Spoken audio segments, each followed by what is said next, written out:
But our senses are very, very important, and it's a shame that the modern world has really kind of taught, my fingers are still feeling a little sticky, that the modern day world has kind of taught people to go inside themselves, because there's an amazing world right outside your body that begins literally where your skin touches the air, where your feet touch the ground.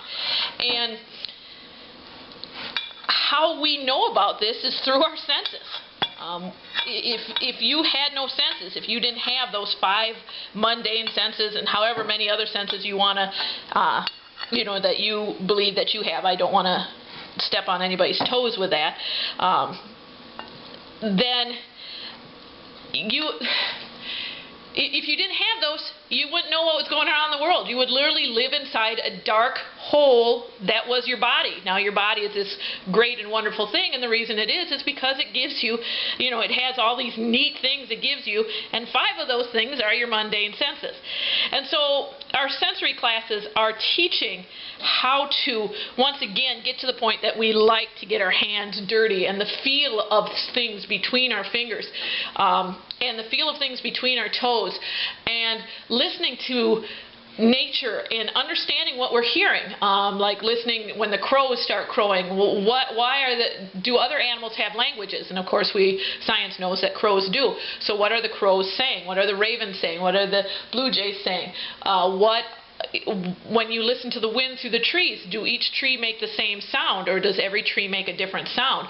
And then once you learn that, like the rattle of an aspen, and then the more swishing of the what am I looking for here? Willows, and then the very strong popping noises of the oaks, and the squeaking of the maples. Maples tend to grow together once they get up, and then their branches rub together and they squeak. Once you learn all the different sounds of the wind moving through the trees, you can literally walk through a woodlot in the dark knowing where you are. You don't need to see, because you're in this upland area where there's a lot of oaks. Oops, now I'm hearing over to my left, I'm hearing the swishing noise, so that must be where the river is, because the willows grow by the river. And then there's a rattling noise off to my right, a little bit up and to my right, and so that rattling noise is the aspens, which aspens are what are called a pioneer tree. They grow in places that like fires have been or clear cutting has been. So you're probably going closer to people when you're going to the aspen. So you start learning how to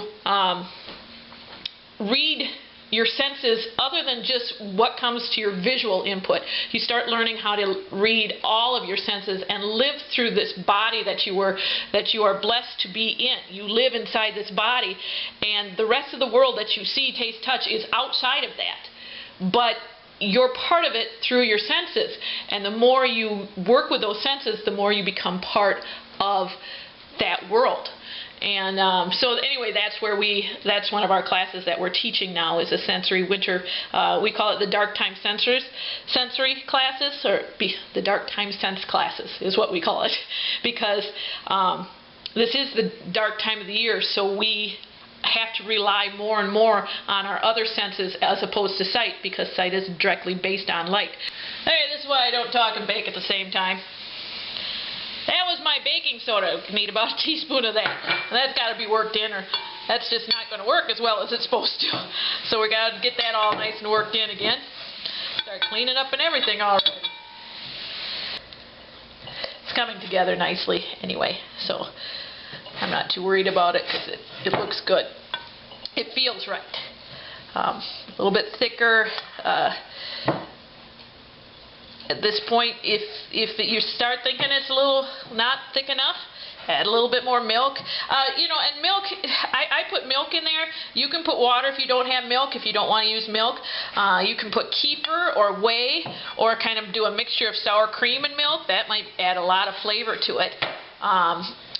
You can put herbs into this if you want. A nice little chive would probably be really great. If you want to caramelize some onions and put that in. If you're going to do that, have them cooled before you do it if you're going to put caramelized onions. And then do it before you start putting your milk or your kefir or whatever in there. And then just see how much moisture you need, so that, because you'll probably have to cut down on your moisture if you're putting onions in there.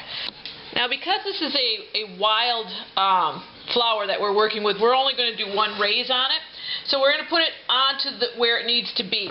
Now, I'm going to do kind of more of an artisan bread. I'm not going to put it in a loaf pan. So you can put almost anything down underneath. You can put cornmeal. You can put oatmeal down underneath there. This happens to be a bunch of ground up nuts. And what I'm going to do here real quick is I'm just going to I got a little olive oil there, and I'm going to rub my hands on the olive oil and then kind of put it on the dough as I'm peeling it out. I don't know, can you guys see what the heck I'm doing? Maybe I should get this over here a little bit.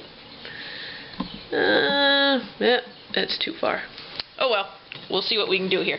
As I'm peeling this out, and that way I get the olive oil on the dough itself, and then it's not going to dry out quite as much. And then I'm going to put it onto the board, and I'm going to actually kind of flip it over and put a little bit of the nuts all over it. And then, now I think you guys can see what I'm doing. And the reason we're doing this is because we are using a wild flour, and it takes forever for this to rise. Yep. Move me back over here. There you guys are. It takes forever for this stuff to rise, and so we're not going to do a second rise. Most of the time when you're working with wheat, you let it rise in the bowl, and then you punch it down, and then you put it into your, shape it in and put it into your loaf pans or whatever shape you want it, and then you let it rise again. But we're not going to do that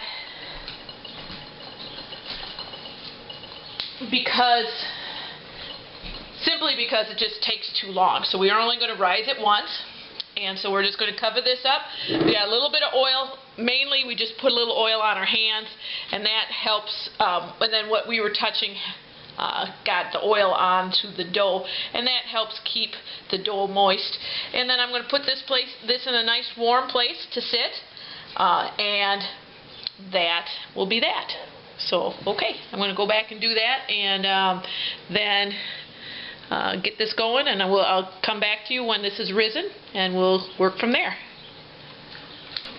I've got my oven set at 350, and I got my bread here. Yep, got my bread here, and we're going to cook this for about 20 minutes or so until we get a nice brown all over. So get that going, and we'll come back and break that open and look at it. So, okay, and so here's our bread. When it gets that nice brown color, and you can kind of hear that hollow sound of when you tap on the crust, then you know your bread is done. And basically, we got our bread done. So I'm going to let it cool for a minute. We'll cut it open, and we'll and we over here can have a bite. Y'all can't have a bite, but you can watch us eat it, or at least me. So I'll be back in just a little bit. But anyway, this is our velvet leaf flour bread. It's a flour extender. If you're going to make anything short of flatbread, flatbread you don't need to have the extra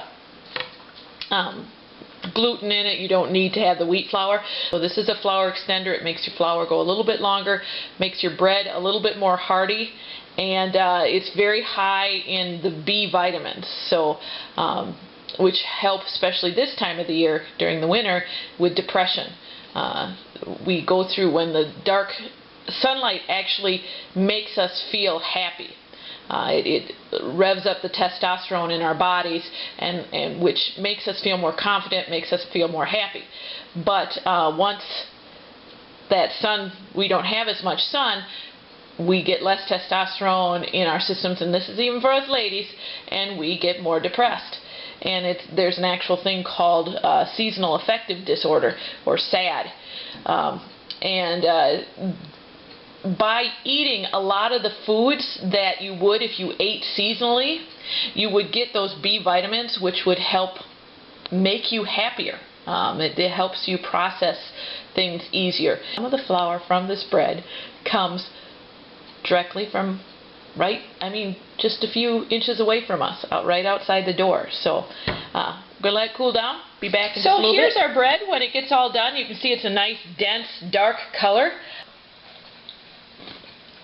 It has a very rich, I'll talk with my mouth full. It has very rich, nutty flavor, both with the velvet leaf flour. Oh God, that's good stuff. And because we put, I'm still talking with my mouth full. Because we put sunflower seeds. That was what we used as our, to keep it from sticking, was crushed up sunflower seeds. So anyway, this is our bread that we made. You can see it's a very, well, let's flip to the other side. It's still very, very soft, but it's very dense as well. And it's very hearty. This would go great with a lot of our winter soups and things like that. This is more of a country bread as opposed to, like, say, just a sourdough or just a wheat bread. This is bringing in a lot of the different flavors of the country with both the sourdough and by adding the sunflowers on top. And goodness, I'm sorry, I'm going to take another bite. And by just a little bite though this time, just because that way I don't have to talk so much with my mouth full. With the velvet leaf flour, that has a very nutty flavor to it, and then we add the sunflowers to it, plus with the sourdough, that gives it a little bit of a tang for the flavor. If you wanted to, you could add flavor upon flavor. You could put in, well, thyme would be really good. Put in some herbs while you were making it up. You could have kneaded in some herbs like thyme. If you want, you could even, at this point, okay, that was too big of a bite. You could put garlic butter onto it for a little extra flavor, or slice this up and make it into sandwiches, or like open face sandwiches where you, some cheese, good little homemade mozzarella cheese, maybe topped off with some tomatoes or some good salsa, that, good homemade salsa. Anyway, here we got it. The flour came from just outside the door here. Of course it's dark now, but the flour came from just outside the door. And velvet leaf is something that grows everywhere. You're going to find it in every state. In fact, you're probably going to find in every state that you're not legally allowed to grow it. The main thing is, if you're harvesting it, it'll grow anywhere. It'll grow in your lawn if you don't mow your lawn. It'll grow in ditch sides. You'll find it likes the open. So we have a canal that 2 years ago I went and just harvested all of it, because there was just so much of it where the water had carried it. It'll grow in dry areas, it'll grow in wet areas. It really it grows everywhere. And you saw how many seeds, how much flour we got from just one plant. So they're very prolific. They breed a lot, have lots of babies. So you can find this stuff everywhere. Most states are not going to allow you to grow it in your garden, but it's very easy to make. It's actually, for the flour, it's actually easier to process than wheat flour or, well, pretty much any flours. I was thinking rye or even a cornmeal. I mean, this is very easy to process. Yes, it takes time, as do all flours. I'm actually thinking a little honey drizzled on this. In fact, a little honey in the bread probably would have been good too, instead of sugar. You put a little honey in it. If you put honey instead of sugar, of course, you're going to want to cut down on your liquids somewhere else. Sorry, I'm licking my fingers now. Anyway, this is velvet leaf flour sourdough bread. A nice artisan country bread that, as soon as I turn this camera off, is going to be devoured. So, I'm going to turn this off and finish eating my bread where I can eat it and not talk with my mouth full. My mama actually did raise me the right way. she did raise me to not talk with my mouth full. I'm going to eat this and see you guys later.